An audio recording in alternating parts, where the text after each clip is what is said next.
Oh, Stanley, you crazy bastard. Oh, hello. I'm Diego Olivares, the co-host of Film History Podcast, and on this podcast, we're taking a look at the early short films of 5 top directors before they hit it big. We all hope you guys enjoy, and this is definitely a podcast for all you would-be filmmakers out there. Enjoy. But this week we have a really good episode for you guys. We're gonna be looking into some short films from various top directors and who went on to do great work. Diego, you want to tell them which directors we're gonna be looking at? Hello, everybody. So we're gonna do the short films that I kind of selected for today are Cigerettes and Coffee, directed by Paul Thomas Anderson; The Big Shave, directed by Martin Scorseses; Vincent, directed by Tim Burton; Xenogenesis, directed by James Cameron; and Amberlin, directed by Steven Spielberg. So that's a hell of a cast. As far as directors go, you got a couple biggies. So before we start, I think we should say our names, just so people know. I mean, I know they've been listening, so I'm Nestor. I'm Diego, the resident film historian. Juan, Joe Schmoes, Roman. Yeah, so you guys have heard... Oh, jeez, I just hit myself with the mic. I know you guys have been listening to me and Diego, our resident film historian. Juan joined us the last bonus episode. Just a regular guy, though. He's just a regular... everyman's perspective. Everyman's perspective. Which we need everyone's perspective. Roman is also another guy who... Guest film historian. Who... Oh, they're calling us from the archives right now. You guys have to stop doing your show. You guys are getting all the facts wrong. You're getting all the facts wrong and whatnot. That's Steven Spielberg's office calling. We're getting a cease and desist letter. Yeah. We gotta stop the podcast. We're underground. Though. I can't find them. Just a little background on Roman. He's just some dude that really loves films. I don't know how to... Like, he also is very knowledgeable. I don't know. I don't know how to say it, but he could keep up conversations with the best. I don't know. So I could die happy now. They're all just saying that they all know more than me about film. It's all good. I mean, Juan could hang in there, or bullshit his way through his. I'm here for America. But this week's episode, this week's bonus episode, has to deal more with short films of big name directors. Because I mean, I think every name you read off there has gone on and do amazing things. I think. I mean, probably every single one of them has probably won an Oscar. I mean, to be legends. I'm actually looking at of the 5. Wait, Tim Burton did 3 of them won Oscars. Okay. Spielberg, Scorsese, and Cameron won Oscars. Paul Thomas Anderson has not won an Oscar yet. He's been nominated mostly for writing. Interesting enough. Well, There Will Be Blood didn't win an Oscar. No, it won Oscars, but he didn't win Oscars. Oh, as a director. That one won. That was his only director nod. Actually, was There Will Be Blood. He's never been nominated for directors. Mostly He writer. didn't win for writing? No, that one he lost against the Coens. The Coens kind of like beat him that year with Fucking No Country. Coen brothers, dog.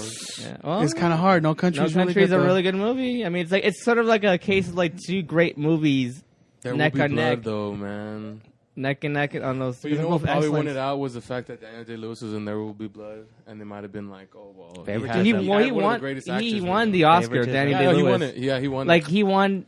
Daniel Day-Lewis won Best Actor, and Robert Elswit, who's Paul Thomas Anderson's regular cinematographer, he shot most of his movies, won Best Cinematography for that film. But Daniel well deserved because the cinematography of that film is amazing. I mean, doesn't it usually go with like whoever wins Best Actor is pretty much going to win Best Picture? Depends sometimes. I mean, Because like Javier Bardem lost to Daniel Day-Lewis, right? no, Harvey Bardem won, but he won for supporting. Oh, he was supporting. Who He was was it? Who's lead? The lead That was, year was Daniel Day-Lewis. I know Tommy Lee Jones was nominated, but not for No Country. I know Clooney was nominated for Michael Clayton. the main guy from fucking. Oh Jesus! What's that? The Jesus one. Jesus Christ was nominated for the Oscar. No, what's the main guy from No Country? Josh Brolin. Josh No, Brolin. he wasn't. He wasn't nominated. He wasn't nominated. Yeah. No, he the wasn't. comment. He wasn't even He nominated, wasn't right? nominated that year, No, he wasn't. which is strange. I mean, it doesn't matter. This is not. We're not here to argue who should have won the Oscars. Yeah, we're here to But- talk about a short film. But the short films that got all these great directors there. I mean, I think by the end of their career, I think every single one of those. Maybe not Tim Burton. I don't know. Maybe he won't win an Oscar, but he'll get like a lifetime achievement one. He probably will win for like an animation Oscar. He's been nominated a few times for animation. Best Really? animated film. Yeah, for Frankenweenie Foxtrot. and I think Corpse Bride. But Paul Thomas Anderson is due one. I think he'll win one by the time he retires. Yeah. But this podcast is more about the shorts that got him to the body of work they have today. And also, I think what's great about doing this one today is for anybody who's an aspiring filmmaker out there who's interested in making their own short films, they could be like, look at these great directors and realize that they started out having to go through the struggles of getting like a short film made, but it expressed who they are. And anybody who's fans of these filmmakers' work can see a lot of the seeds that would later be, grown into what their films become. Yeah, and their body of work Were becomes. these all senior thesis films, or were some of them just short films? They're just short films. Some of them were just like, in the case of Scorsese's, his was a student project, but everybody else's were either like, this is my This ticket. passion project. This is a passion project I have, or this is my ticket into the industry. Like, I can't get a feature made, but I'll make a short film. And that's, a lot of times the way that works is that they want to make movies and they want to like work and do something, creative, but they don't have enough money to go with a feature. So they have to create a short film as a So they have to do substitute. something short. It's essentially calling cards. It's like it shows, look what I can do, look at what I can pull off, and from that you get. That happened in the case of Spielberg, and we'll get to that in a little bit. And also, just cool too, especially for us because we're all inspiring filmmakers, and we all want to make our own short films. We're in the process. Some of of making, us, not all of us, but or in the process of making short films right now. So I thought it'd be kind of cool for us to look back at these filmmakers who we've admired or have been inspired by, and be like, wow, look at what they could create with it's very little. And also just that kind of relatability that these are guys who love movies, and to see them at a young age, probably around the same ages as all of us are, and make these films is pretty impressive. So which one are we going to start with? So we're going to start with Cigerettes and Coffee. It's Paul Thomas Anderson's first short film. It was this before Hard 8? Yeah, this is actually the short film that turned into Hard 8. It came out in 1993 at the Sundance Film Festival in their short films program, and it later became Hard 8. He used it as a basis for Hard 8, and the story is essentially 5 people who are all in this diner out in the Nevada desert, and their lives starting to interconnect. Did he win? The Sundance Festival? I don't know if he won Sundance Festival, but I know from that short he met a producer who told him believed in him. who believed in him and told him, we're gonna make you should make this as a feature, and that became Hard 8 or Sydney, depending on what you want to call it. I know he called it Sydney. He called it Sydney, but they called it Hard 8, and in fact that producer who approached him backstabbed them during the making of that movie. What do you mean? There's a whole the making of Hard 8 was a big battle with Paul Thomas Anderson, the producers in the studio, and that could be a whole other podcast. I think that could be a podcast. He was 23. 23, 24. When he was making his first feature. That's our age. He's younger. Young. I'm 25. I'm 2 years apart. I'm 24. All right. I always thought he was like an Orson Welles in that sense. He Like, was started out 23, like but a his kid whole genius. family has been in TV and in the entertainment industry. Yeah. So Ernie Anderson's his father, and he was like the voice announcer on a lot of ABC shows and whatnot. Oh, that's cool. So he gets the money to make this movie, Sydney. He shoots it. The studio is like, it's too long. We don't know if this works. Mm-hmm.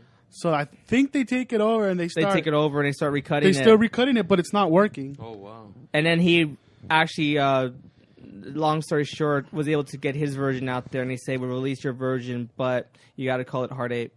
And if you don't release it, we're going to call ours. The one rule was like, look, because what ended up... I don't know why Hard 8. There's a line there's a line of that in the movie, but he said it gets to go up against like the stuff on Showtime, like that kind of hard-boiled noir stuff. That's how they saw it, but he saw it much differently than what the film they saw it. PTA starts stalking the producers. He keeps showing up to their house. He keeps calling them and fax bombing them, saying like, "Hey, what's happening with it?" Because they had basically had jailed the movie. Yeah. And they told him, "Look at what, kid? Like you already shot it. We already invested this money. If you want the movie, it's gonna come out of your pocket to recut it. Yeah. And to I guess maybe even I think don't quote me on this, but I think even to reshoot little parts." But it was mostly to just cut the movie the way he To wanted. finish the film to get it. So Yeah, he he had to took- get money from like his actors. Yes, John C. Reilly and Gwyneth Paltrow for cash. He had some money from Boogie Nights because he He was trying said to he get. used a lot of the money from Boogie Nights that he had booked to make, and he said all the money from Boogie Nights pretty much went to recutting Hard Eight. And the movie was called Sydney, but They changed it And to this was Hard how Eight. many years before Boogie Nights? Well, Sydney was shot in early '95, so he was like 24 at that time. Boogie Nights was And- like 20. He was 26. And by Boogie Nights, he shot it the year after '96 because, like, once Sydney was falling apart on him, he started prepping Boogie Nights. He just said, "I got to get out of here and start working on another project." And he had written the script for Boogie Nights while making Sydney, and started prepping Boogie Nights to kind of keep his sanity in check because it was just turning into a nightmare getting his first film made. And while he was prepping Boogie Nights is when he got the money to put into. It was a short film first, and like let's shoot a feature out of it. Yeah, so the short film. The way it started was I'm like, we could talk about PTA all day long. Yeah, we so could it's talk about- coffee and cigarettes. Then that That leads to Hard Eight. that relates to Hard Eight. Yeah, and there could be and that's falling apart. So he shoots Boogie Nights. Yeah, but what happened though with the short film was that this is much longer before Boogie Nights. The story goes is that Paul Thomas Anderson had graduated high school in the late '80s. That's when he had made the short film, the Dirk Diggler story that became Boogie Nights. It's also So pretty both good of them short- have short films. They Like both Dirk have short Diggler- films as their Is the genesis. Dirk Diggler one before the coffee and cigarettes? Dirk Diggler was in late '80s when he was in high school, so that was before Coffee and That Cigarettes. was it, Coffee yeah. and Cigarettes was when he was like 22, 23 when he made that one. Uh-huh. And the story goes is that he worked as a production assistant on a lot of like after school specials and all around okay. Hollywood, just to get started. And he was And around the porn industry too. One of the people he met during his work as a production assistant was Philip Baker Hall, who actually starred in a lot of his later movies. He uses worked them in- a lot. Yeah. Yeah, he was in Boogie Nights. He was in. And he's a great actor. He's a really good actor. Yeah. He has a really powerful voice. I love him in Hard Eight. Yeah, he's amazing in Hard Eight, and he also used him in Magnolia. I love him in Magnolia too, even though he's kind of a piece of shit. Yeah, and Anderson was a massive fan of Philip Baker Hall. He had worked with Robert Altman on a film in the past, and Anderson and Hall got along, and he told him, "Look, I want to do this." Anderson told Hall, "I want to do this short film at this 23-minute short that I wrote. You should come on in it. I'm going to get some money. I'm going to get a camera. I'm going to make this short film." And he wrote the script. Got about 20,000. Yeah. And part of it came from he had got the money from his girlfriend's credit card. Some cash that his dad had set for him for college, and supposedly, Well, because he dropped out of NYU. NYU, right? yeah. Like I think maybe parts of it came from that. He had some friends donate some cash. He had won some gambling games, so he actually got it from gambling because he went to Reno quite a lot. He spent a lot of time in Reno. I don't know if he ever explained if he worked there or he He did like in a podcast we had with on the Mark Maron. On that one he talked about he used to work in Reno for a while, and a lot of what's in Hard Eight and even in this short There's a film lot of the stuff he would came see. from what he had witnessed from out Life there. experience. Life experience, or just like him Just being like inspired write a what lot you by know. film noir or inspired by gangster films and whatnot. Do you see a lot of what PTA does in the short movie? Do you see a lot of that in his later works? Oh yeah, I mean, like I mentioned before, that the movie has 5 characters and they all like interconnect. I mean, that's obviously Magnolia right there, or even Boogie Nights. That's an ensemble cast of all these characters. There's a lot of kind of like slick camera movements, which invokes a lot of the camera work he did. Not as flamboyant or as high energy as Magnolia or Boogie Nights became, but they do remind you a lot of those movies. Man, you where could it see starts. like his structure and the way he like moves his movies, the music. His emphasis on actors too, like he's really He good. found a lot of gems. Like he was really good at picking actors. Yeah, that's how he was working as a production. Young ass John C. Reilly, who like he had a few movies here and there. Yeah, He got. I always Philip- felt. Yeah, I always thought Philip his, Seymour Hoffman I always thought his strength as a director. One of his strengths is picking getting good really actors. good, and also directing them really well. Yeah. I mean the short film. You see the actors in the short. He had gotten one of the actors was actually the cop from Reservoir Dogs who gets his ear cut off. Okay. And then he also got Miguel Fuhrer, who played the one businessman in RoboCop, to play a character in the movie. So he had gotten some like actors he had met as a production assistant, be like, "Hey, I'm doing this movie. I'm Come pretty on." sure his family connections helped too. Just Yeah, I 'cause- mean, because he was in Hollywood. And yeah, and whatnot. he knew like a lot of comedians and a lot of through his father. Right. And they shot the movie with the 20 grant. They had actually rented a Panavision camera to film the movie. So the movie was shot on 35. Mm-hmm. And they filmed it at a cheap diner out in the desert, I think probably in California. And is it the same diner? They no, it wasn't. It's not the same diner they used in Hard 8, right? No, it wasn't that one, but it's kind of meant to invoke that one, though. Yeah. And from what they described, the filming of the short film was pretty chaotic because they had not worked together before, and because Anderson was still an inexperienced filmmaker. He had, but he had a clear vision of what he wanted. Though he knew what shots he wanted, he knew what performances he wanted from these actors. And he was a young kid with a vision, yet he still hadn't. He wasn't experienced in actually making film because, that's what plagued Hard 8 is that he was still very young. He was still very young, and even though he had a great vision and a great story, he still because I think he was studying to be a writer first. He was never really going for filmmaking. I think his major was to be a novelist, a writer, right. And I think he ended up switching it because he was a film fanatic. He's always loved film. Yeah, and it's like once that passion for film is like your so his passion, strength has always been writing because he had the writing down at a very early age. I watched this short film and even when I saw Hard 8, the thing that impresses me about Hard 8 was that he was 24, 25 when he made that movie, and that when I watched that movie, I felt like it was made by somebody who was like 35, the youngest, but there's such a maturity, and even in this short film, the style, there's such a confidence about what he's doing. You see that in all his movies. That he's such a confident. I feel like he writes beyond his age. Yeah, he's really a case of a child prodigy, or like a wonder kid, like a real example, like somebody that young, but knows so much and is so talented about this medium and this form of storytelling. That I can see why he started out so young because he just he's like Orson Welles in that sense, pretty much like our modern day version of Orson Welles, this young guy who has these grand ideas about movies and about I think movies suck the regular way. I'm going to do something different, and presents these amazing films. And you see all those hinted in this short film that here's this guy who's going to go on and make these classic films. And I think this short film helped with getting him better as a filmmaker because. Yeah. Hard 8 was a little better. Mm-hmm. It still had problems with pacing and editing and stuff. It could have been shorter. Right. But, from that short to Hard 8 being his actually first feature film, that step he took as a filmmaker is gigantic. It is. And then from that one to the next one. To Boogie Nights, that's even even bigger. And then you go from Boogie Nights to Magnolia, and which is a massive film. And he was 29 when he made Magnolia. It's fucking ridiculous the way he evolved as a filmmaker. And it's interesting because you watch his later films like There Will Be Blood or The Master.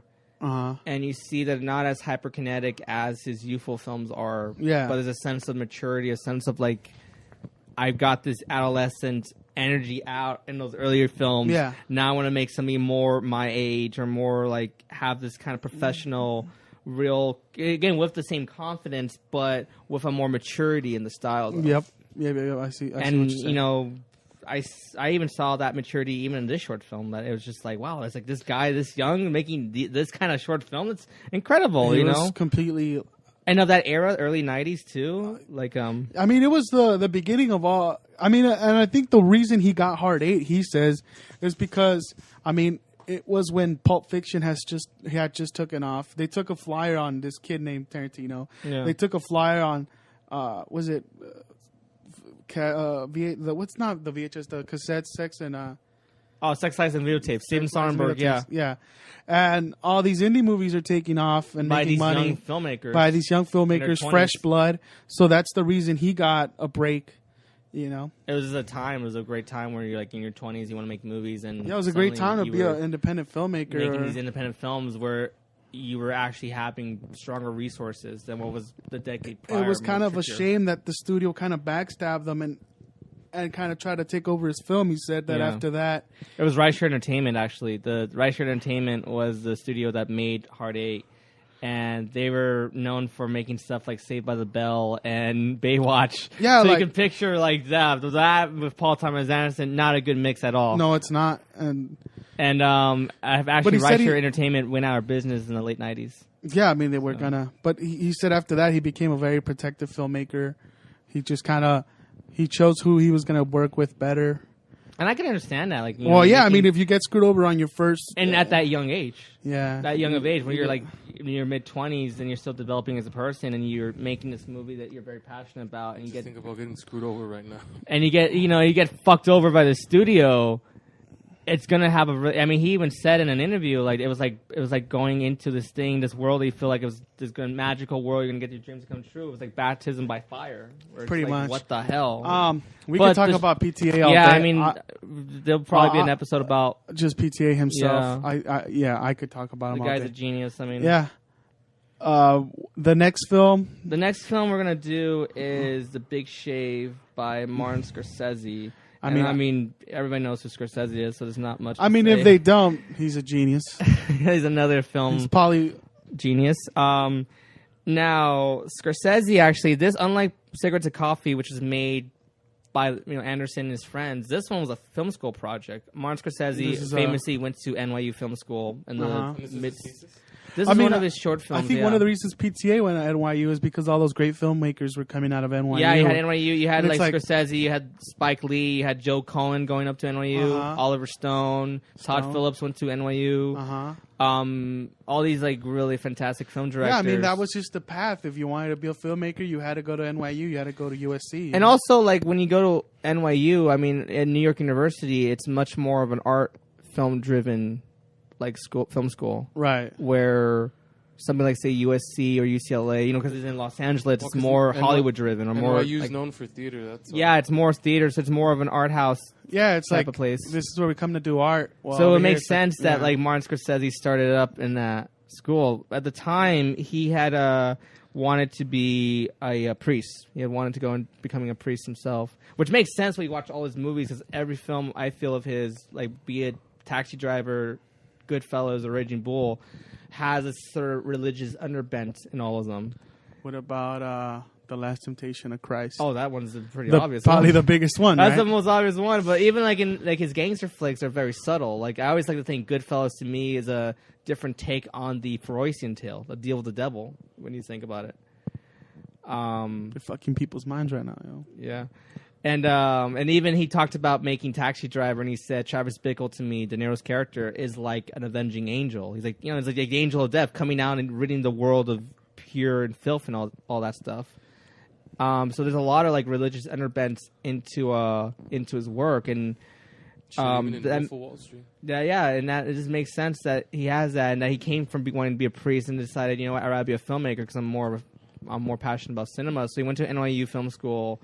Made a couple short films that were more kind of like comedic gangster pieces. Yeah. And I mean, wasn't that his family though? Like, doesn't he say like he's like he just wrote what he knew. He said Mean Street was probably like Mean Streets was like his most personal movie. Because it was like that's my uncle's. That's where he grew up. That's where I grew up. This is what I heard. That's where I grew up. Like I grew up in there. I was dealing with his faith and religion. He was living in a neighborhood where there was, the mafia was around, and he was, told by his father, never talk to those guys. Like, stay away from them. Don't disrespect them, but just don't get involved with them. Little did he know that become his bread and butter. Yeah. And then the story goes is that when he was at NYU Film School, they had liked him very, very much that he actually became an instructor at NYU. As a student? I think much later after he graduated, he became an instructor. I was like, and he Jesus. taught, once he graduated. And years later, he actually taught Oliver Stone when Oliver Stone went to NYU. Yeah, that's right.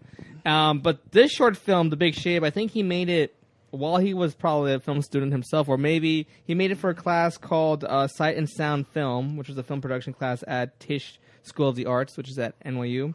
I feel like it's one of the early ones because there's no dialogue in the movie. Yeah, there's no dialogue. It's no. Oh, it's MOS? Yeah, it's MOS. There's no sound effects. It's only the And that's usually one of the first or second things they give you in film school to do. Is try to tell a story with no dialogue. No dialogue. It's all sound. All visual, sorry.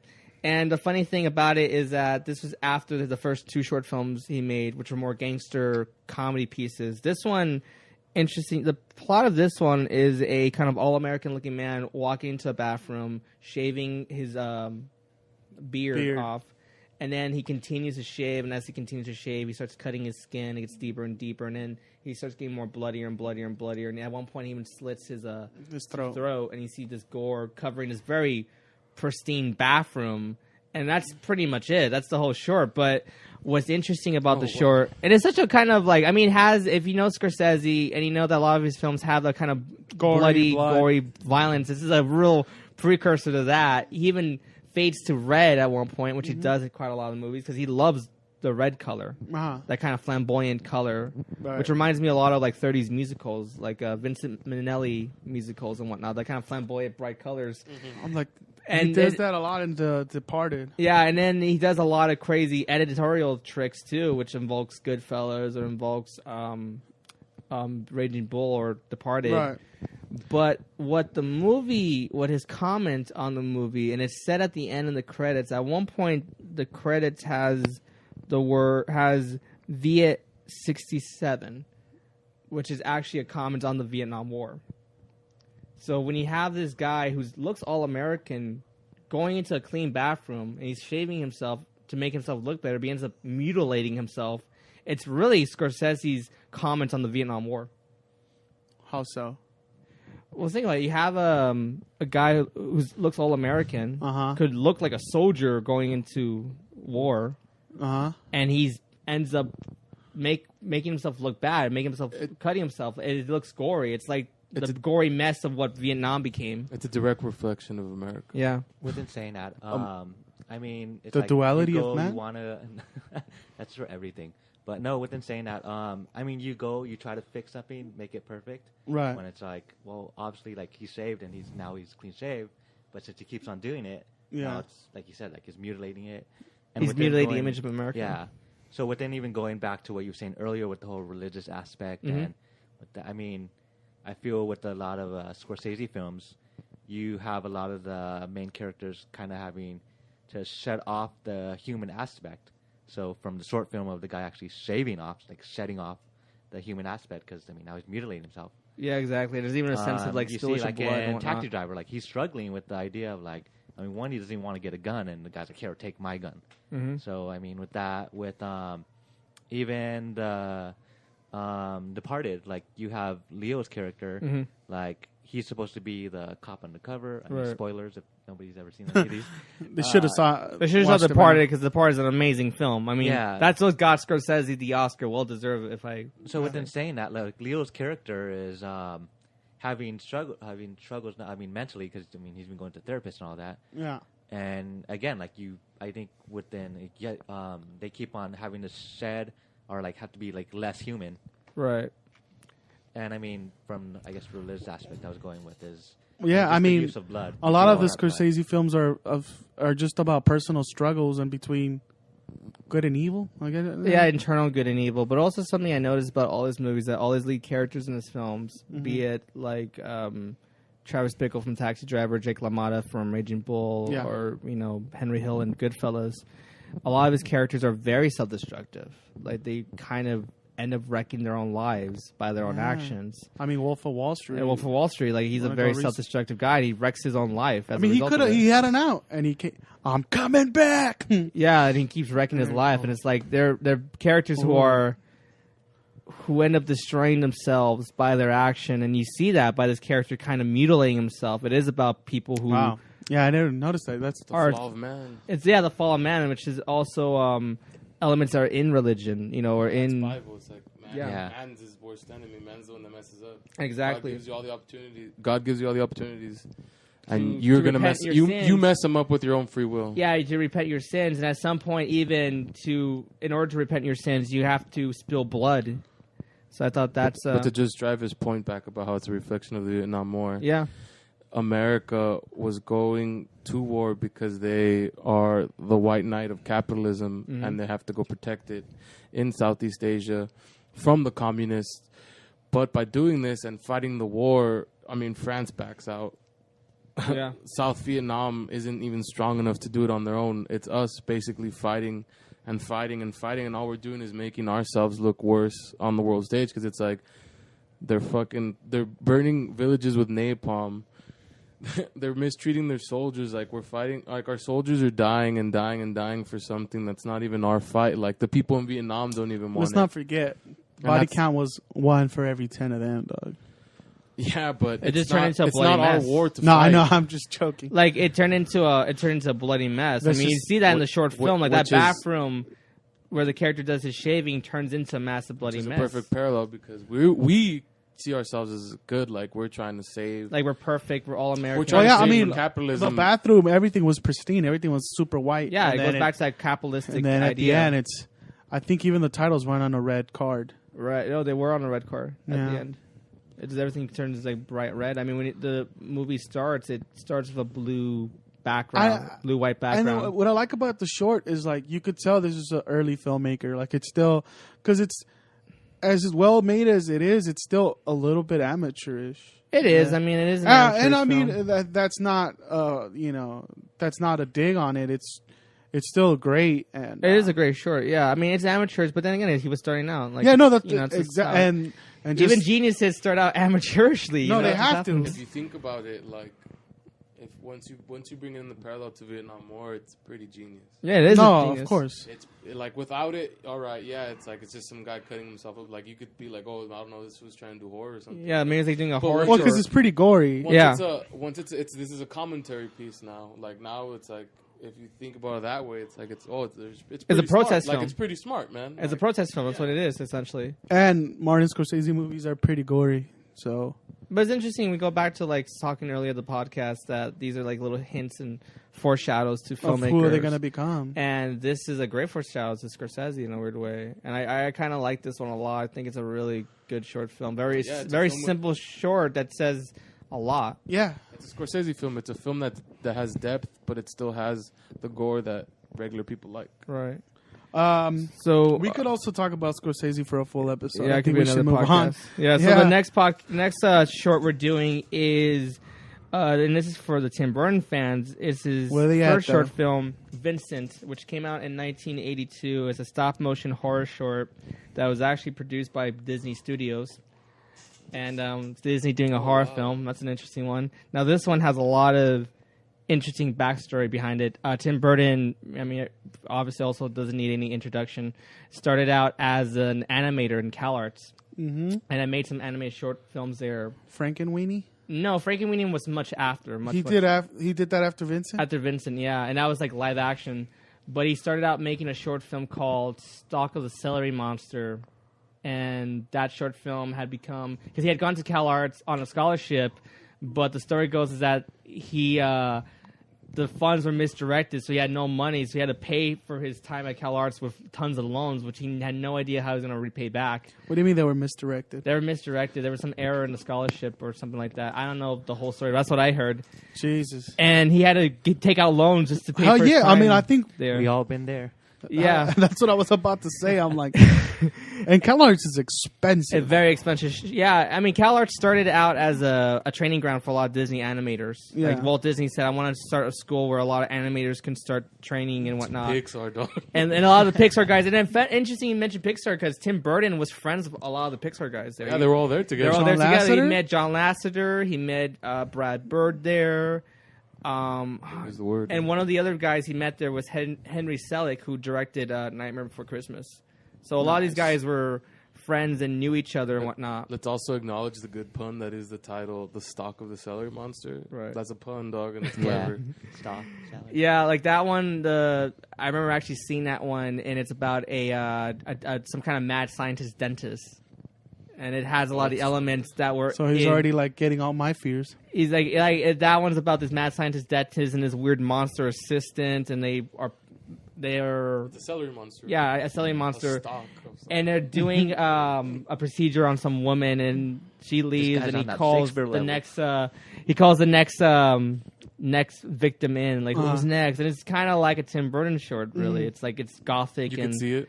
yeah, it's gothic. It's in the dentist room, but once you go outside, it's all Is it color or black and white? Black and white and color. And color. Okay. And you go that's Tim outside, Burton. and it's all colorful, much like the suburban settings of Edward Scissorhands. Okay. That's exactly what it was about to be. I was like, Yeah. you get black and white, and you get get color. Exactly. Yeah, It's that's the mix between the suburban and the Gothic, which has always been his style.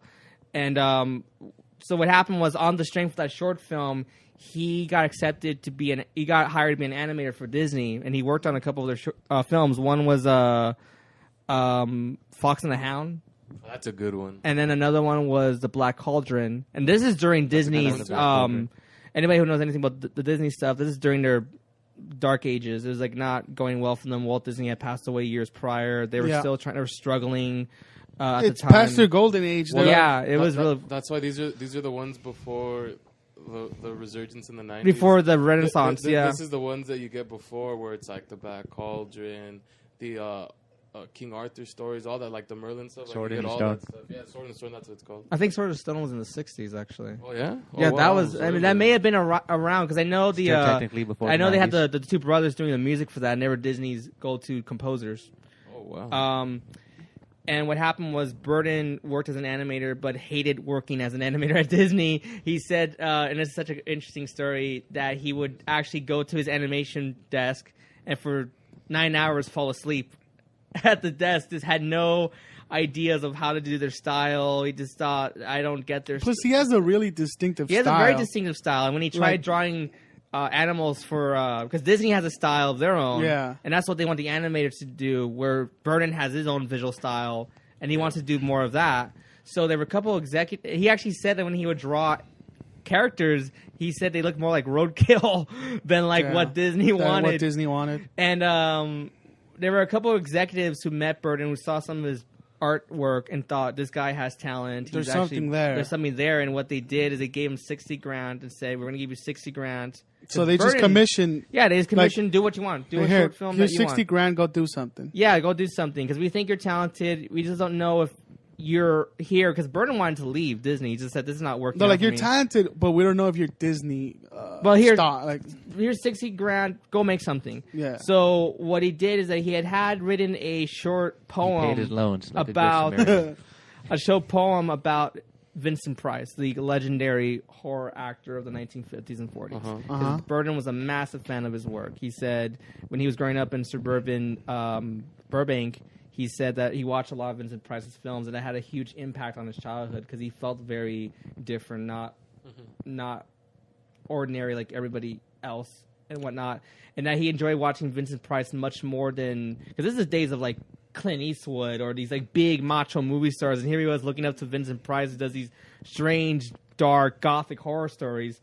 Right. And he wrote it as kind of like a love letter to Vincent Price of how much of a fan he was. And he decided, I'm going to take this poem, I'm going to make that as an animated short film. That becomes the short Vincent. Now, Vincent is about a young boy named Vincent Malone who has these dark daydreams of wanting to become like Vincent Price. So he cut back and forth from his reality of like everyday suburbia to these weird Edgar Allan Poe inspired like, fantasies about experimenting on his dog and turning him to a zombie, about his wife being buried alive, about dunking his aunt into wax, something out of like, House of Wax, the original movie. Right. So all these like weird, idiosyncratic, dark. It's like Frankenweenie. It has a hint of Frankenweenie, actually, when you think Bride. about it. Corpse Bride. Corpse Bride, Edward Scissorhands, obviously. Yeah. So the film of Suburbia and the God, that's Edward Scissorhands. As Edward Scissorhands. The whole short was done in black and white. He had assistance from a friend of his named Rick Hendricks, who later became a production designer on some of his films, including Sleepy Hollow. They met at CalArts and became friends. And they spent 2 months working on the short film, utilizing all these crazy animation tricks. They did in stop motion and did some cartoon animation for the foreground shots, for movements and whatnot. right. And one of the producers who commissioned Burton to do the short film actually knew Vincent Price. He said, if you want, I can get you Vincent Price to do the narration, to read the poem. For the right price. I Yes. can get you.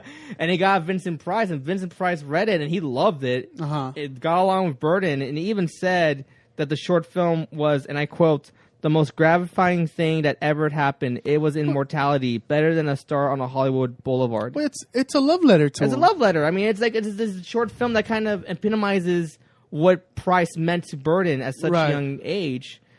And they made the short film. They showed it to Disney, and Disney did not like it. They hated it. They thought it was too dark. They thought it was like, this is too dark. Disney's never been about what Tim Burton's been about. Like Exactly. Tim Burton, he's got his own style. And Disney's have their own style. So, and also they were kind of struggling at the time, and they were trying to get back to the golden age, and that didn't mean like, hey, let's get darker and get more gothic or horror. right. You know, so that was never going to fly at Disney. It was not going to fly at Disney. And what animated happened was it was released theatrically at a LA cinema for 2 weeks. It had a short run. A short run. It played before a teen drama called Tex, and it was soon commissioned to the Disney vaults. That means they just put it away. And Burton, he even said it was never given his own copy of the short film because once it was made under Disney, it's Disney property. Yeah. And you know what? I saw like some funny. Well, it's not funny because if you think about it, it's pretty fucked up. But it was all rejection letters of women trying to be animators for Disney. really, Yeah, and then they get back letters with the letterhead Disney, and it says, "Sorry, but women are not animators. oh my god, Animation is is better done by men." Jesus, And it goes down that line, and I was like, Jesus, the times were crazy it back was then. crazy. And, And it would be signed Walt Disney. by Walt Disney, really? Yeah. Oh my god. I'm like, I gotta look those up, and I'll put them up on the reissued. That's Walt Disney, though, dog. You know, things happen. I mean, again, Tim Burton could also have his own episode. Right, like but that. Well, I mean, the like whole wanting to try short- something different and being rejected because it's not the Disney norm Or it's the not- standard, 'cause the I mean- standard, because it is creepy. It is a dark kind of gothic horror I mean, inspired short. what was that? What, 80s?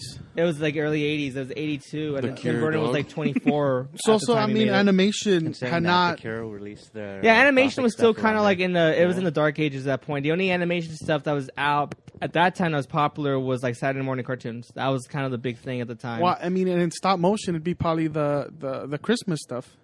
Oh, Nightmare Before Christmas. Oh yeah, the Christmas. Yeah, the Frosty and Rudolph and the Red-Nosed Rudolph. Reindeer. Like in that style of stop motion, Right. you know, there wasn't no gothic kids, you know. Kids scary Mutilating story. shit It was and- real. This short, I have to say, is ahead of its time when you think about it. 'Cause I now mean, there's a lot of those. Because it's a lot of mixture of horror and comedy and you Even know, a hint of drama. a in hint there, of too. drama. I mean, which is what Tim all Burton's work his is whole about. body of work Yeah. is about. It's like there are these comedic, serious tales with a sort of horror movie, like cover about them, and gothic horror, real like classical horror, but with that short though, I heard it did play some festivals. I heard it even played a festival called the Spike and Mike Animation Festival, where a lot of these amazing cartoons from great animators. Didn't Beavis and Butthead start? Yeah, Beavis and Butthead started there too. Mike Judge work. Uh-huh. And a lot of the guys who later worked on Cartoon Network went down there. Yeah, that's where a lot of them got their start. Yeah, even I think some of the Pixar stuff started because a lot of the Pixar stuff was also happening in the '80s too, and again, Yeah. Burton was friends with those guys, and they knew Burton too, and whatnot. So I think the short film to me is a really great short to watch. It's. I mean, what and I all like- the, and what all I these like shorts about are on it- YouTube, so you guys, Yeah, as you we're go talking check about, them you out. can check them out. And what I like about the short film is the idea of the protagonist being this lonely kid who has this weird imagination. And I think anybody who's ever felt like an outcast, who felt not of the norm, can relate to it. I mean, that's what I dug about And it. if you think about Tim Burton, if you think of his essence, it's about a weird kid with this crazy imagination. There's a crazy imagination, but it's a very anybody can relate to that. Yeah. Anybody who's ever felt that kind of like Within saying that, I mean, with a lot of Tim Burton stuff, like we were talking earlier before we started the podcast, with it's like hints of like a lot of the early German expressionism, yeah, and saying that, I mean, with like the cabinet of Dr. Caligari, Yeah. as well as I mean, a lot of like early like Fritz Lang. early Like, Fritz Lang, early you like get early that- gothic horror of the 20s. Yeah, you get that same like whole like gothic dark feel, and it's all based around like imagination, and mixed with the whole like aesthetic. almost surrealistic too when you think about it. Yeah, based with I guess with connecting the two, just getting the idea that it's, I guess, either a lot of these films deal with either loneliness or feeling isolated, and feeling to escape to either fantasize or come up with their own little world. Own little imaginary worlds, which is a big element of like Edgar Allan Poe too, when you think about it, because a lot of his stories dealt with isolation and loneliness and characters going into this world of creating with their own minds. And it's funny because you mentioned those movies, and that was like 1920s Gothic horror, and that was like the big thing at the time. Yeah. And a lot of his movies have that feeling of the 20s and 30s Gothic cinema. I mean, we're gonna get to the big directors, to the big guns. What's the next one? But anyway, Vincent's an awesome short. I highly Yeah, I mean, recommend because we could talk about all these all directors these short films that we got forever. yeah. But So the next That's one's right now from another genius and director's. I mean, you want to talk about a story of starting small and going to the big. This to one the kind big of leagues. This one kind of really says it because we're doing Xenogenesis, which is directed by James Cameron. Titanic? And, I mean, everybody knows where James Cameron's at right now in terms of his career. This is two of the highest grossing films of all time, Titanic and Avatar. And the story goes from... And not just that. I mean, as far as pushing the boundaries as far as technology, pushing the boundaries as far as special effects, as far as pushing the cinema. boundaries of cinema in general. Yeah, I mean, all his movies, and I mean, I've been a massive James Cameron fan, and I would have to be honest, it was actually watching Aliens that made me interested in filmmaking. And that was my gateway film. And that short has, I mean, I feel like it has a lot of influence in Aliens. Yeah, I think anybody who's a big fans of Cameron's work can find a lot of his stuff here. Now, this one has a very interesting backstory. He was doing stuff for Roger Corman. Yeah, right. Yeah, well, this is what got him. This is what got his start. Actually, the story goes is that Cameron was interested in film technology and interested in special effects after watching 2001: Space Odyssey as a young kid, and he would make little model movies, but he wasn't really pushing himself to being a filmmaker though at the time. He came from a more everyday or everyman background. He liked the He effects. worked. Yeah, he was a special effects guy, but he worked as a truck driver. He was married. He lived in sort of suburbia and whatnot. Just lived an everyday blue collar life. And then in 1977, Star Wars comes out, and he sees Star Wars, and the story goes like, "Oh my God, I feel like I've seen those images. That's the stuff I'm thinking in my head. If this is what's popular, I know how to do this. I got to get to work." So Star Wars made him want to go and become a filmmaker more. Movie that's the effects. Yeah, effects driven. And then him, along with two friends of his, decided that we're gonna make a low-budget science fiction movie because they didn't know much about indie cinema at the time. They were big sci-fi fans, so they wanted to go that route. Right. And Cameron also came from like an engineering background, so he knew a lot about technology, which makes sense because a lot of his films are great in terms of film technology. Right. So like what happened was a friend of hers had met these dentists from Orange County who were willing to donate money for a film. They wanted to go into the film industry, and they asked Cameron if he had any ideas, and he submitted 10 ideas. One of them was Xenogenesis, and he said, "I was thinking that would be the one they'd be afraid of because it was the most ambitious, but that's the one they wanted to go with because again, this is post Star Wars, so sci-fi was a hot genre at the time." Yeah. Everybody wanted to do a science fiction film, so they just said, "Hell, if this can make us money as much as Star Wars, let's go do it." Go for it. So they said, "We'll do this short Xenogenesis." Cameron wrote a treatment for the film. He wrote a 10-page screenplay with a friend of his named Randall Frakes, who later worked with Cameron on the script for True Lies. And one of the actors in the short was a guy named William Wisher Jr., who actually was a co-writer for T2. So a lot of these guys he worked with in the show. I mean, was very close friends. I heard he's still friends with to this day, actually. Okay. And the short film is essentially a woman and an engineer, mechanical man, looking around a gigantic ship, only to come attacked by a gigantic robotic cleaner, and then this whole battle is basically an action story, which is typical James Cameron, a very action heavy. Yeah. And the action's very. The thing I always like about his action filmmaking is that it's very well put together. Yeah. Like, I mean, even in the battle sequence at the end of Avatar was a very well put together action battle sequence. Of course. One of the best parts of the movie. Yeah, it's just such this build up. Like the thing I like about his movies too is that there's such an intensity in the action. Like you feel like you're on this roller coaster ride. It's in Terminator, it's in The Abyss, it's in True Lies, or even Titanic during the sequence. I think that just goes to his knowledge of effects. Yeah. building things like that. Because that's what he learned doing the Roger Corman, the Era. monster movies, the B movies.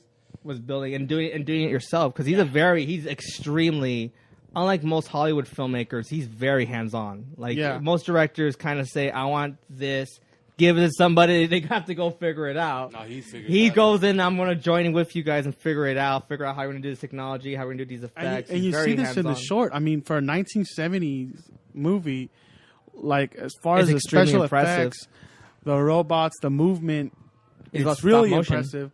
Which, to me, to this day, T2 looks like a movie that could be made today. Oh, I agree. I am such an agreement. All his movies, like I think me and my younger brother, who's a massive Cameron fan, we always watch his movies and we always feel like they were, all of them, even Terminator, the first one, even though that's like a very low-budget indie Roger Corman-like film, it just felt futuristic. It felt like they were ahead of their time. Yeah, his innovations to technology is crazy, and now his innovations to underwater technology have always been crazy. Oh yeah, I mean he built this tank out of like 2 football fields to make the abyss. Yeah, like he built a tank in a... And I wanted to make a whole episode about that because it like... I mean, the making of the Abyss could be a whole episode unto itself. And I love it because it's an amazing film, and I think it's a very underrated movie from Cameron. Just the way they made this film, and they basically shot this whole film underwater, and the whole crew was underwater the whole time. And there was leakage. There was thunderstruck the fucking set. Anything that could go wrong went wrong on that movie, which is the case of a lot of his films. A lot of people wanted to fucking drown each other. Like, by the end at of the that same movie. time, you have to admire Cameron for how ambitious he is. Like, he goes for it. He never goes for the attainable. He always goes for the unattainable. Like, what's the biggest dream we could have? Okay, that's the one we'll go for. It's just like every film he makes is bigger and bigger. You look at Xenogenesis, the fact that he could have just been like, let's make a low budget, because Xenogenesis, the short started as a pilot for a feature. The story goes that they were going to make Xenogenesis as a feature-length movie, and they gave him money. They had done like a little test run of the short, and they gave him about $20,000 to make a longer version of that short as a test run to show to the investors and get more money. Right. And the fact that at a time when, again, he said, like, we didn't know anything about independent cinema. We didn't know that you can make movies cheaply. We were sci-fi fans. We loved stuff like 2001: Space Odyssey, Close Encounters of the Third Kind, or Star Wars. These big sci-fi films of the time. But those take money to make. And those take a lot of money to make. But he just said, "Screw it, we go for it." And I heard supposedly years later, though, when he reflected upon that, he said he's glad that the feature film never got made because it went to a different. He went to a different route because the short film, they made it. It's on YouTube. I recommend anybody to watch it, and it's a great short film. I mean, to know with the knowledge of that these guys never made a film like that. That this is the first time they ever done special effects. It's like you're there, you got to figure out how to do it, right? And to see that short film and to look at it from the viewpoint of the late 70s, as a student film, very impressive. Very, very impressive. Especially, but then you understand like who he went to become and what, what he went to accomplish, not only for himself, but for filmmaking and for filmmakers. Mm-hmm. You could see it. Yeah, you can see it all in that short film. This is a guy who just does not want to be contained. He thinks big, dreams big, so he's going to go big. And when he finishes that, he's going to dream of the next big thing. It's bigger. I mean, right now he's in production or working on the Avatar sequels. And who knows how big and ambitious those films are going to be compared to the first one, which was this monstrosity. He's like, hey, you guys, I just gave you something you never seen before. I fucking pretty much brought back 3D and pushed the envelope in every single aspect. On special effects and all that. It became the #1 movie of all time. Well, guess what? I'm going bigger. I'm going bigger, and we're going to bring 3 more films. And then after that, he's doing Battle Angel, which I'm really excited for. Well, I mean, that's just the kind of guy he is. And saying that really quick, just sorry to interrupt. That's cool. With with James Cameron, just like a lot of, I think, like aspiring filmmakers, I think what I'm getting from a lot of the, I guess, hearing the story and stuff is, I guess, approval. And I mean, from, I guess, watching, like, I guess, starting with getting an idea of like, hey, I like, maybe this might be something I might be into, such as like him watching 2001. And then finding, I guess, like that there's an audience, or that there's like there's a place in this world for this stuff to happen, where you get like when you watch Star Wars, and then finally saying like, okay, well, now he has some type of proof. Like, okay, well, this exists. This world exists.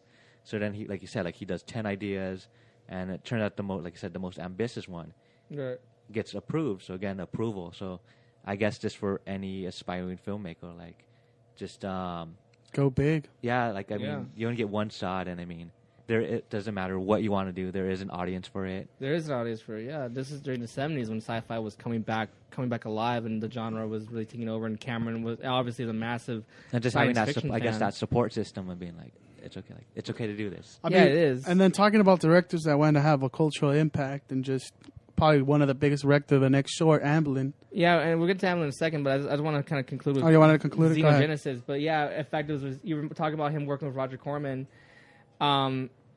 It was this what happened to kind of finish off the story though is he finished a short film. The dentist decided not to go for it. They just kind of checked it out at the last minute. And he decided, well, wait a minute. I got the short film that proves I know how to do special effects. I know how to do stop motion and set design. Because he actually built the sets. He was a production designer on the short film, which makes sense because a lot of his sets on his films look great. Yeah, they're real well designed. And he decided I'm going to use a short film to get as a demo reel to kind of have like a saying again like a calling card film. Mr. King of the B movies. And he went to Roger Corman, who at the time, because of Star Wars, was. Because, Roger Corman was the guy making these genre films, these sci-fi horror movies. King of the B movies. And suddenly the success of Jaws and Star Wars, everybody's doing sci-fi horror. So he's like, now I got to go bigger. So he decided to do this big Star Wars-like sci-fi film called Battle Beyond the Stars that was written by John Stales and was actually composed by the late James Horner, who did compose a lot of Cameron's movies, Aliens, Titanic, and Avatar. And one of the guys working on the movie saw Cameron's Xenogenesis and said, that's impressive. Can I hire you right away? Yeah. And Cameron got a start to Roger Corman. And, I mean, there's a whole other story. And then let's just say years later led to The Terminator, which is a classic. That just goes to show you, like, if you want to make a movie, make sure you play to your strengths. And his strength was, like, I know how to build stuff. I know how to build. I know design. I know effects. And that's what he's played to. For every single movie, that's what sets him apart. Yeah, like... It's not the storytelling. It's not any of that. It's the fact that he knows how to make sets, whether they're digital now. He knows to shoot the shit out of action. Oh, yeah. He knows how to do. Probably one of the greatest action directors alive right now. I mean, anybody who wants to do an action film, you should look at Cameron's work and see how he does it, because he, like you said, does shoot the shit out of action. And his action sequences in all his movies are breathtaking and intense, and it's just mind-blowing, like, how he gets that. I think we should start moving on to Steven Spielberg. Yeah, so the last short film that we're going to talk about is a classic short film, and I think anybody knows all about this one. It's the name of his production company. His production company, Amblin Entertainment, yeah. And this short film is called Ambulant. It's directed by the legendary Steven Spielberg. And we talked about Spielberg on the last podcast. On Jaws. So this is years before Jaws. I think when he wrote Amblin, it's what gave him the studio contract, right? To Universal, which then led to Jaws. Yeah, the story of Amblin is it's a 25-minute film, no dialogue. Nope. About these two kids. Both of them look. One's kind of like a nerdy guy, and another one's this hippie type girl. And they travel. They're just hitchhiking across the desert, and just simple plot, really. Yeah. Now, Amblin, I actually saw the short twice. Yeah. The first time I saw it, I liked it, but I was just like... At first viewing, doesn't it just seem like one big fucking music video to you? It kind of did. But then when I decided to rewatch it to prepare for today's podcast, I found it enjoyable. I actually started liking it more the second time around. Well, okay, so it's this boy and this girl hitchhiking across the desert, ending up at the beach, the West Coast. Right. I mean, to me, there's two things I take away from it. That's Spielberg. It's someone from the Midwest coming to the West Coast to find their dreams. Right. That was one of the things I took from it. The second one I took from it is when this chick opens up this his suitcase. And there's like a suit in there. There's a suit. There's a sci-fi novel. And a sci-fi novel. It's about this blue-collar guy that worked everywhere, like worked all the time, decided to say, fuck this life. This isn't for me. Yeah. Hitchhiked his way to the West Coast. and was it late 60s? No, late 60s, yeah. early 70s. Yeah. What was happening on the West Coast, especially San Francisco, the beach area, it's the hippie movement. Right. So it's the idea. I think what's interesting too, if you read about Spielberg during that era before Jaws, and you discover that when most of his contemporaries were kind of from the hippie movement or had that kind of radical, right? Like we're gonna do these crazy, insane things. Spielberg was the polar opposite of that. He was kind of the regular kind of nerdy guy who loved science fiction stories, loved fantasy, loved these big ideas, and it sort of separated him from everybody else. And you can see that in that short, because if you read about Spielberg's life of that period, the short is in a weird way very personal. Like he could be that guy who is coming to California to pursue his to pursue that dream. In fact, that guy looks a lot like Spielberg in the short. And it reminds me a little bit of like E.T., where you see pictures of Spielberg as a young kid. Henry Thomas looks like a young Steven Spielberg. Yeah. Another thing I took from it, it's also this young man hitchhiking towards the West Coast. Eventually, they don't show the sex scene, but he has sex with this girl. So it's also about... Never on air because it's Steven. No.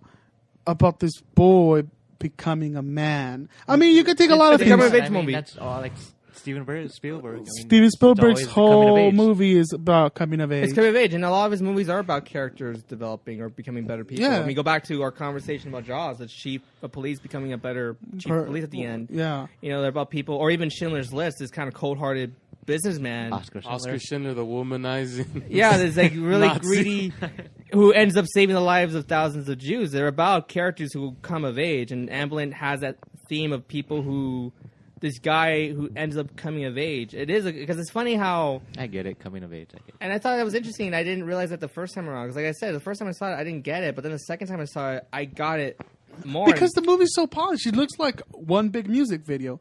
But if you start thinking and start looking at the parallels of just knowing about what Steven Spielberg's about, then that's when you start noticing, holy shit! Like he was messing with all these themes that he pretty much does for his whole career. Yeah, his calling card theme. Polished movie, coming of age, happy ending. And the fucking... Well, I always say happy ending. The ending's kind of bittersweet, actually. Yeah. Because, like, in the end, the girl leaves him.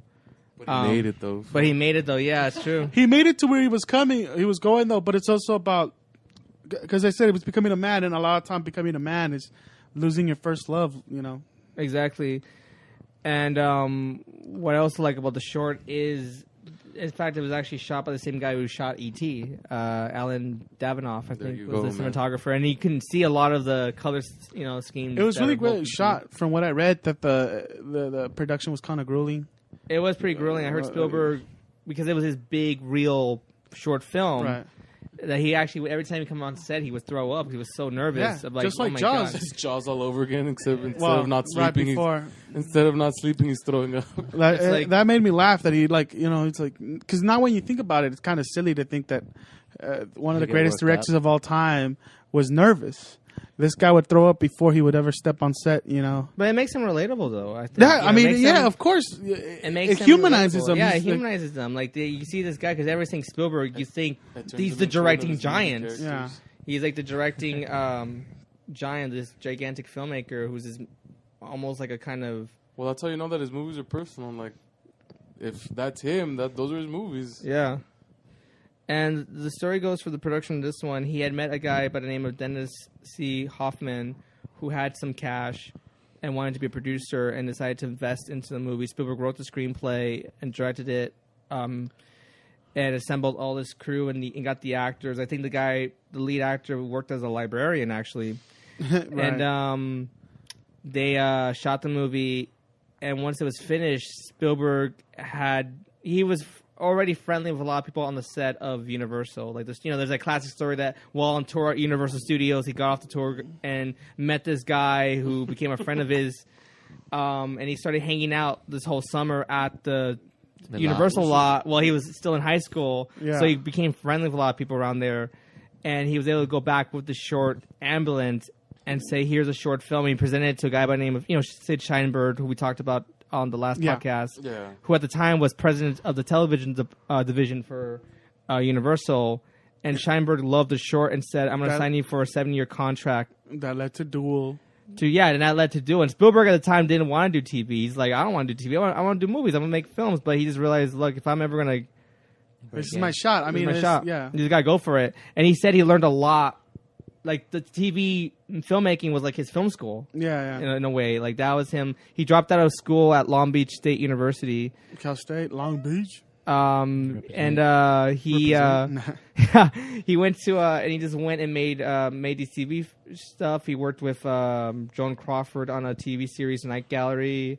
He did a show Columbo. He did all these stuff, and eventually he made Duel. In fact, you look at the desert setting of Duel, or even the desert setting of Amberlin, they're very similar. You never went to USC? He never went to USC. Is that just an urban legend? Or? No, he never went to USC. I think he just donated money. He donated money. He got friends with a lot of guys who went to USC, like George Lucas and John Milius. But he never went to USC as a student. He just donated money to them. But he was... And I think they probably gave him an honorary doctorate. Yeah, because I'm like, isn't that always the like urban legend that he went to USC? No, I mean, he's just friendly with them. He's just like friends with the guys at USC and whatnot. And this guy's just a chameleon. He fucking goes, walks inside Universal, and now walks inside USC. Yeah. I'm just gonna drop out of school and just fucking start jumping off fucking trains. I mean, a lot of these directors didn't even go to school. Either they dropped out. Yeah, I mean, of the directors, Scorsese went to film school, but... You hear that, kids? You could drop out and just make movies. And then Burden went to you could do both.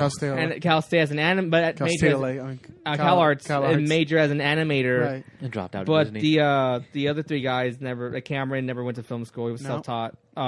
Spielberg never went to film school. He was self-taught, and Anderson went to film school for 2 days. Said, "Fuck it, I'm out of here," and made his own movie. So I guess maybe in a weird way is that sense of having like a resource or just kind of like doing what you feel is personal. I think personal for the film. Is it a story by PTA that he went to NYU and he submitted a script by David Mamet? Was it David Mamet to that's a true story. To his professor, and his professor gave it a C or a D? Yeah, going back to Paul Thomas Anderson for a second, he went to... Since things weren't happening for him, and he said, fuck it, I'll go to film school. He went to NYU, and the first day he was there, a teacher said, anybody who likes Terminator 2, get out of my class.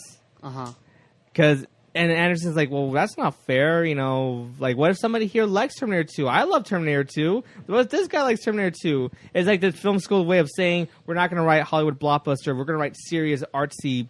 Well, that's NYU. Like, they've always been about art over, financial. It's theater, dog. We fucking with and Anderson was not liking it, and he was thinking, like, maybe I should just get the fuck out of here. And but he decided before he left, he wanted to test something else. They gave him an assignment where it's like write a page of a character doing something with action. And what he did is he took a page from David Mamet's screenplay, Hoffa, which wasn't produced at the time, because Anderson's a massive Mamet fan. And you can see the inspiration in his writing, particularly Hard 8 and stuff. It felt very Mamet-like. He delivered a page from Hoffa to his instructor, and he got a C+ on it. And it's like, wait, David Mamet, who's like one of the greatest screenwriters of all time. Playwriters, even. And they're giving a page he wrote that's actually a very clever concept. He said the page was a scene in Hoffa where a character, in order to keep himself awake, lights a cigarette, keeps the cigarette in between his fingers, and lets it burn. That way he can kind of stay awake and whatnot.